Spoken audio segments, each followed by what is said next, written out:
Hey everybody, welcome back to the channel. Today we're going to be reviewing the WE Knives BRR15. I think the last BRR knife that I've had was the Wasabi from WE, and man, I still regret letting that one go a long time ago. That was such a awesome knife, and I like a lot of his design aesthetics. This one is a super streamlined, great EDC size in my personal opinion, coming in at 7.63 inches overall. It has a 3.25 inch Wharncliffe blade, and it has one of my favorite WE finishes. It's their polished gray. I think it's a polished finish with a gray PVD coating over it. And it just absolutely looks stunning. Not to mention, it's a very slick finish because of the polishing underneath, causing it to have way less friction whenever cutting through denser materials. And that's something that I can appreciate. It's gonna be a great utility slicer. You have, a needle-like, check that out, needle-like tip there. Great for doing those very intricate cuts. If you need to trace something out, very fine cuts, you're going to be able to do that rather easily. And if you need to pierce into a bag of potato chips, you have that acute tip to do so as well. That top swedge comes down to thin out the tip a little bit, making it a nasty tip there. And your blade steel on this one is Bowler M390 stainless steel. They harden it from 58 to 60 HRC, and even though I would like it to be a little higher, they usually still perform really, really well. You also have this little milled notch on both sides. I think it's just for some flair, part of the aesthetics on this one. You have the designer right here. I love his little, squid logo right there. Love it. You have a perfectly executed sharpening choil. The plunge comes where my fingernail is right there. You have all that sharpening light before it'll begin to widen. You have 0.13 on your blade stock thickness, and they have a flat grind that they still managed to get down to around 15 thousandths behind the edge. So as long as it's nice and sharp, this one should be a great slicer. Let's find out.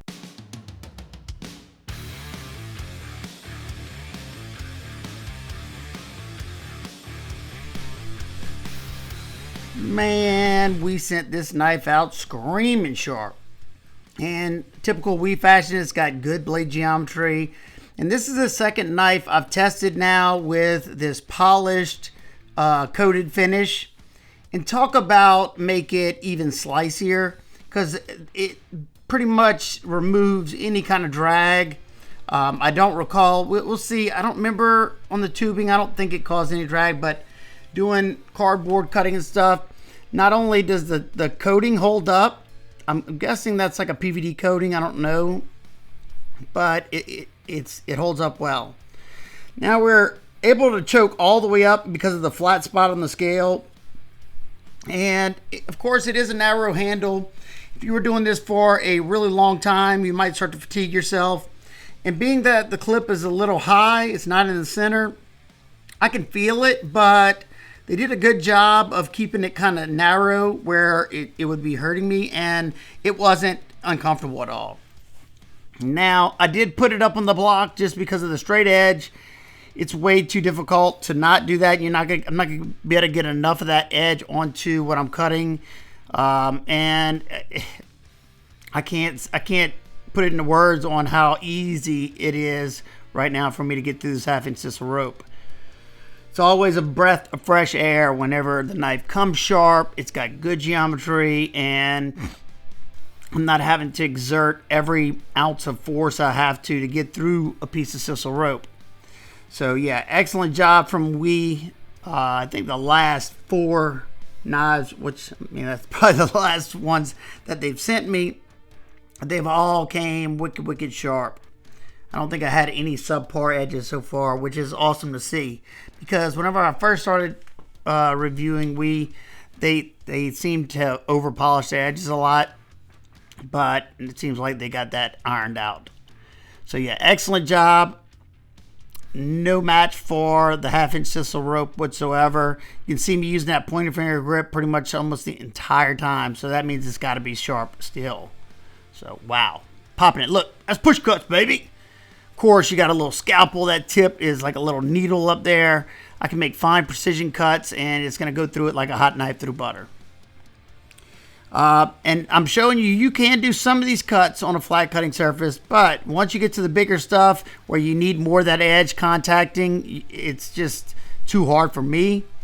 But doing it with these things, the bigger materials, yeah, it's no problem whatsoever. And wow, that edge never let up at all. Fantastic job from WE. I give that one an A++. Well, just as I expected, this one performed really, really well. You know, this is a great office carry, gents carry, or just an everyday carry. I mean, I think it's a perfect size for that. And now let's take a look at your deployment. So I always get nervous when I see these super minimal flipper tabs like that. This one is just that little bitty nub with jimps going around there that are perfect. They're not overly sharp to where if I accidentally slip off or something, they're going to rip up my finger, and they're grippy enough to where you're not going to slip off.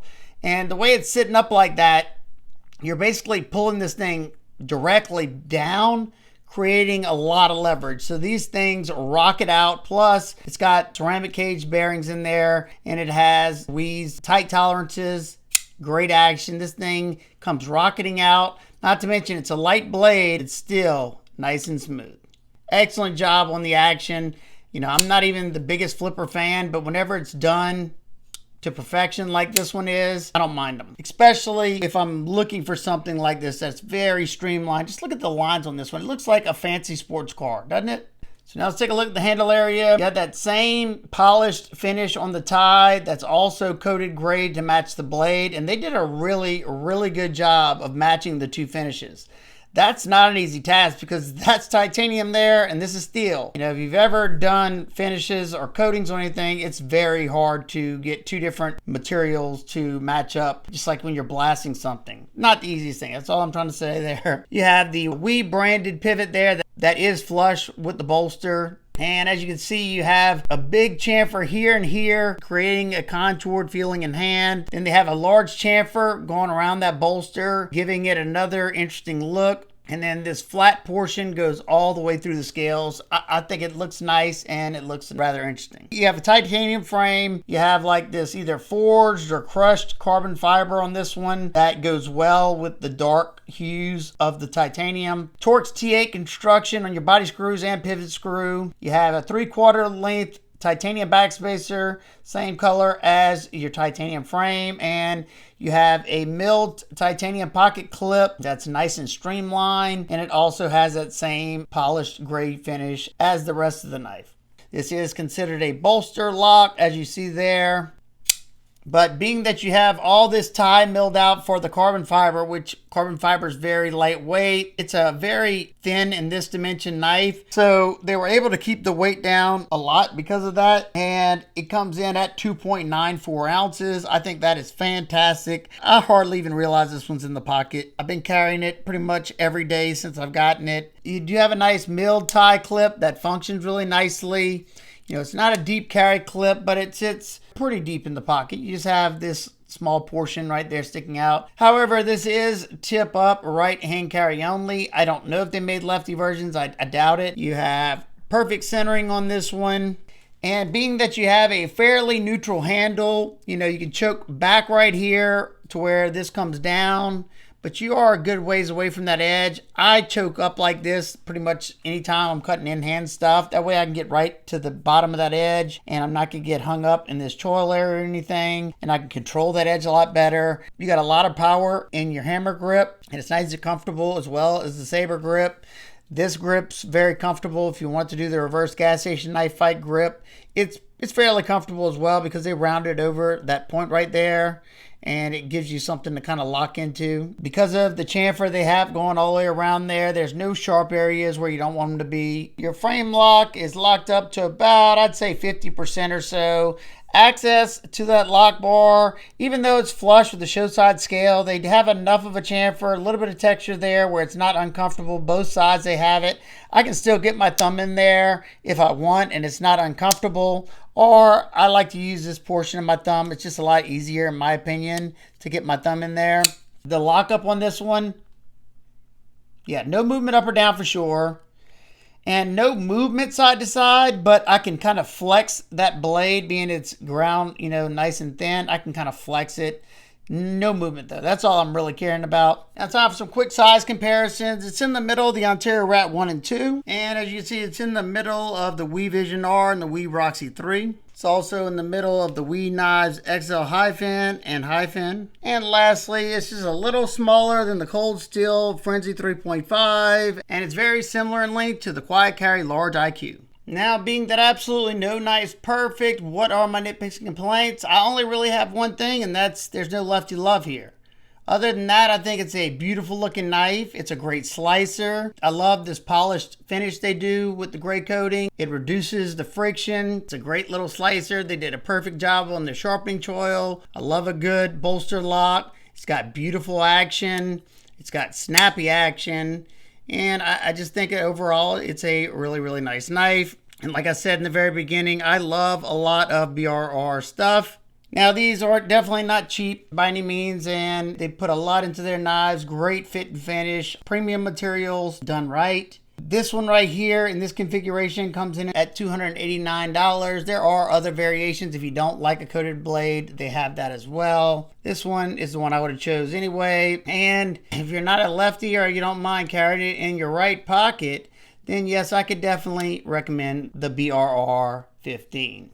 Love to hear y'all thoughts on this. Do any of y'all own any of the BRR designs? Man, I miss my Wasabi. That was such a cool knife. And what do y'all think about the BRR15? I think it's a good looking knife and it's a very easy one to carry. So that's going to wrap up today's video. If you have any questions in particular, feel free to ask me down below. And if this one interests you and you want to help support the channel, you can use my links that will be down below in the description.